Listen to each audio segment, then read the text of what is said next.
Friends, welcome to Deepa daily life blog. Thumbnail দেখে তোমরা বুঝেই গেছো যে আজকে আমার ডেলি রুটিন নিয়ে ব্লগ হবে। ঘুম থেকে উঠে আমি ঘরে দুয়ারে একটু জলের ছিটা দিয়ে নিচ্ছি, তারপরে চলে এলাম ব্রাশ করতে।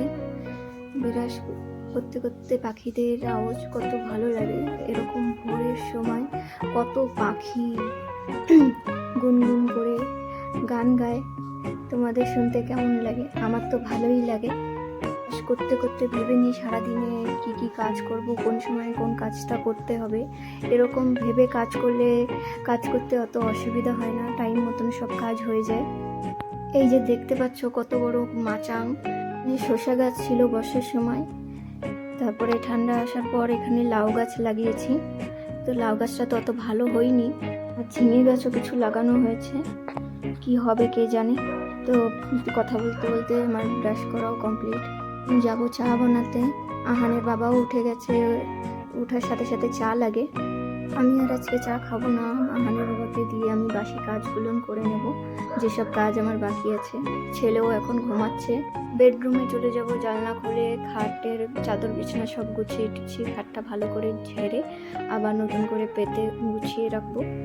এই অল্প একটু সময়ের জন্যই গোছানো, যখনই ছেলে উঠবে ঘরের ভিতরে কিছু না কিছু করার জন্য সারা ঘরেই পায়চারি করে বেড়াবে। সব চাদর টাদর সব আলিয়ে বালিশ একদিকে, চাদর কাঁথা সব এক একদিকে ছড়ানো থাকে। দেখো কত সুন্দর ঘুমাচ্ছে, ততক্ষণে আমি ঝাড়ু মেরে নিই। এটা আমার ব্লগ নাম্বার 2। তোমাদের কেমন লাগছে আমাকে কমেন্টে জানিও। আমার ঝাড়ু মারাও কমপ্লিট। এখন যাব পিছনে শেড খুলতে, কিছু মুরগি আছে, মুরগিদের গম দেবো খেতে। সারাদিন আটকানোই থাকে, কিছু সবজি লাগানো আছে আশেপাশে, তো ওরা ছেড়ে দিলে ওরা আমাকে আর ট্রাক্টর লাগবে না জমি চাষ করতে, ওদের পাই যথেষ্ট। সকালে দুপুরে ঘরের ভিতরেই খেতে দিয়ে দিই মুরগিদের। তারপরে এখন তো বেলা তো বড়, দিন বড়, তো সেই কারণে বিকেলে 4টে 4:30 নাগাদ খোলা হয়। আবার সন্ধ্যা হতে হতে ওরা নিজেরাই ঢুকে যায় ঘরে, তো দরজা বন্ধ করে দিই তখন।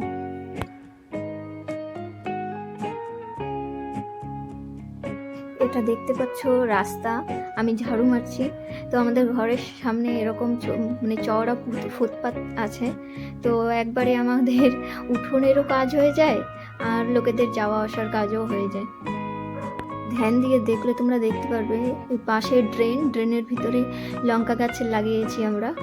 তো ওই ড্রেনে কোনো নোংরা জল যায় না, ওই উপরটায় দেখতে পাচ্ছ যে মাটি রয়েছে, ওই মাটি বৃষ্টি হলে ধুয়ে ধুয়ে নিচে ওই ড্রেনের মধ্যে জমা হয়, তো পুরো সার ওই মাটিতে, সেইখানে আমরা লঙ্কা গাছ লাগিয়েছি, ভালোই হয়েছে। এখন দেখো, এখন ভালো করে দেখা যাবে। আর উপরটায় বেগুন গাছ লাগানো, ভালোই বেগুন হয়। বেগুন অনেকই বেগুন হয়, প্রায় 15 কেজির মতন বেগুন তুলেছি গাছ থেকে। আর এখন তো রোদ্দুরের সময়, তো মাটি পুরো শুকিয়ে যাচ্ছে, জানি না এখানের মাটি কেমন, কিছু এখন গাছপালা ভালোই হচ্ছে না, মাটি ফেটে ফেটে যাচ্ছে, যতই জল দিই মাটিতে টেনে নেয়। জানি না কতদিন বেঁচে থাকবে গাছগুলো। এখন নাহানের বাবার জন্যই নাস্তা বানাই। নাস্তায় উপমা, অমলেট আর চা। উপমা হলে ওর সাথে ওর একটু চা লাগে। সকালে আমরা এরকমই হালকা ফুলকা নাস্তা করি। কোনো কোনো দিন ভুল ভবিষ্যৎ যদি রাতের ভাত যদি বেঁচে যায় তাহলে ফ্রাইড রাইস বানিয়ে দিই। এই কোয়ার্টারে এসে এখনও আমাদের 1 বছর কমপ্লিট হয়নি, 7 মাস হয়েছে। তো যখন এসেছিলাম দেখেই এসেছিলাম আশেপাশে জায়গা, প্রত্যেকটা কোয়ার্টার, যেরকম আমাদের এইখানে শ্রী বিজয়পুরমে 3টেই মেরিন কোয়ার্টার আছে, ডলিগঞ্জ, মেরিন হিল আর স্কুল লাইন। তো সব জায়গায় ঘুরে আমাদের এই ডলিগঞ্জই ভালো লাগছে। তো আমরা একটা টাউনের মধ্যেই আছি, কিন্তু এই কলোনির ভিতরে মনেই হয় না যে আমরা টাউনে। পুরো গাছগাছালি ভরা, সব রকম গাছপালা আছে, যেরকম ফলের গাছ। পার্কের আশেপাশে আমরা যদি ঘুরতে বেরোই, হাঁটতে হাঁটতে পেয়ারা, বড়ই, তেঁতুল, তারপরে পাপিতা, এইসব সব কিছু পেয়ে যাব। প্রত্যেকটা কোয়ার্টারের পাশে পিছনে সামনে অনেক করে জায়গা, জায়গা দেখেই আমরা এখানে এসেছি। আমাদের ঘরের কন্ডিশন অত ভালো না, কিন্তু আশেপাশে প্রচুর জায়গা আছে। ঘরের কন্ডিশনের জন্য কমপ্লেন লেখানো আছে, তো আসে দেখে চলে যায়, হবে হবে বলতে থাকে, কবে হবে কে জানে। বারবার ফোন করলে বলে তোমরা টাইপ 2-তে চলে যাও। তো টাইপ 2-তে কী করে যাব বলো? এত আশেপাশে এত কিছু করে নিয়ে গাছপালা লাগিয়ে পিছনে শেড বানিয়ে যাওয়া যায়? তোমরাই বলো। আহানের বাবাকে নাস্তা দিয়ে দিয়েছি। এই যে আহানও উঠে গেছে, আমি ফটাফট কাঁথাটা ভাঁজ করে নিয়ে আহানের বাবার সাথে উপমা খাচ্ছে।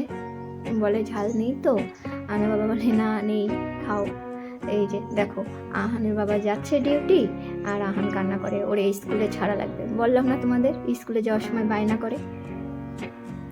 কোনো মতে চুপ করিয়ে এখন দেখো তো ড্রয়িং নোটবুক দিয়ে বসিয়ে রেখেছি।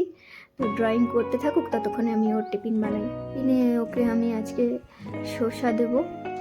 তো সকালে দুধ ভাত খেয়ে যাবে, ওর জন্য টিফিনে শসা দেবো। ঘরে এসে ভাত খেবে, রান্না বান্না করে রাখবো। 12টার সময় ছুটি হয়, 8:30টার সময় স্কুলে যায়, তো অল্প একটু সময় টাইম, তো সেই জন্যে ফল দিলেই ভালো হয়। পেটটাও ফলটা ফটাফট ডাইজেস্টও হয়ে যায়, পেটটাও মানে খালি থাকে, ঘরে এসে ভাত খেতে পারে। কিন্তু যদি ভারী কোনো জিনিস দেওয়া হয়, ধরো যদি রুটি বা ভাত যদি দিয়ে ফেলি, তো ঘরে এসে পেট ভরে ভাত খায় না।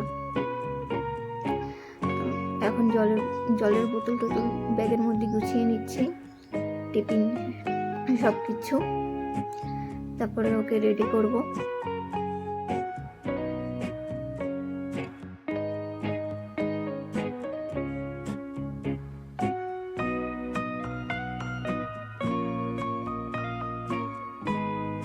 এখনো কিছুটা সময় আছে, ঘরটা মুছে নিই, তারপরে ওকে ড্রেস পরাবো, খাওয়াবো, তারপরে স্কুলে নিয়ে যাব।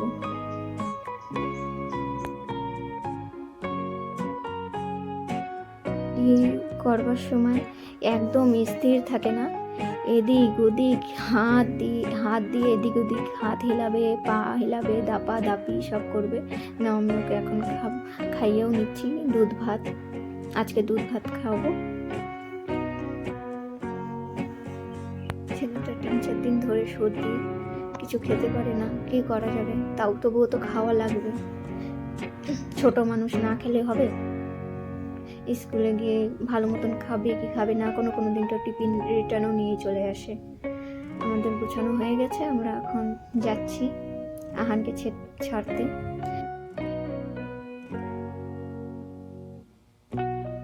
ঘরে এসে এখন আমি পুজোটা দিয়ে নেব, পুজো দিয়ে নাস্তা করে দুপুরে রান্না বান্না শুরু করব।